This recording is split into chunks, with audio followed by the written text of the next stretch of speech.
এক ছেলে ফাইনাল পরীক্ষা দিয়েছে। রেজাল্ট শিটে তার নাম সবার শেষে। সে খুশিতে আব্বাকে গিয়ে বলল, আব্বা আমি পরীক্ষায় 1 নম্বর হয়েছি। বাবা শুনেতে খুশিতে আটখানা। মিষ্টি ছাড়া কি এই সংবাদ বরণ করা যায়? তাড়াতাড়ি মিষ্টি নিয়ে বিদ্যালয়ে হাজির। সবাইকে মিষ্টি মুখ করালেন। কেউ কিছুই বুঝে উঠতে পারছিল না। মিষ্টির আনন্দ শেষ হওয়ার পর এবার বাবা ছেলেকে বলল, যাও বাবা, রেজাল্ট শিট নিয়ে এসো। রেজাল্ট শিট দেখে তো বাবার মাথায় হাত, চোখ কপালে। একে দেখছি, ভুল দেখছি না তো? তুমি না বলেছ তুমি 1 নম্বর হয়েছ? এখন তো দেখছি তোমার নাম সবার শেষে। কাঁদো কাঁদো অবস্থা দেখে ছেলে বলল, বাবা শান্ত হও, তুমি এখনও মধ্যযুগে আছো। তুমি জানো না ডিজিটাল যুগে 1 নাম্বার দুইভাবে হওয়া যায়, এক উপরের দিক থেকে, 2 নিচের দিক থেকে।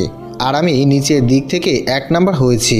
আর ডিজিটাল যুগে যারা নিচের দিক থেকে 1 নাম্বার হয় তাদের চাকরি পেতে কোনো সমস্যা হয় না। সাথে শাসক দলের কুনজর থাকলে তো কথাই নেই। ছেলের কথায় উপস্থিতিদের মধ্যে হাসির ঝড় বয়ে গেল। কিছু আনন্দ হলো, এতেই বাবার মিষ্টির পয়সা উসুল হলো। বাস্তবতাটাও তাই।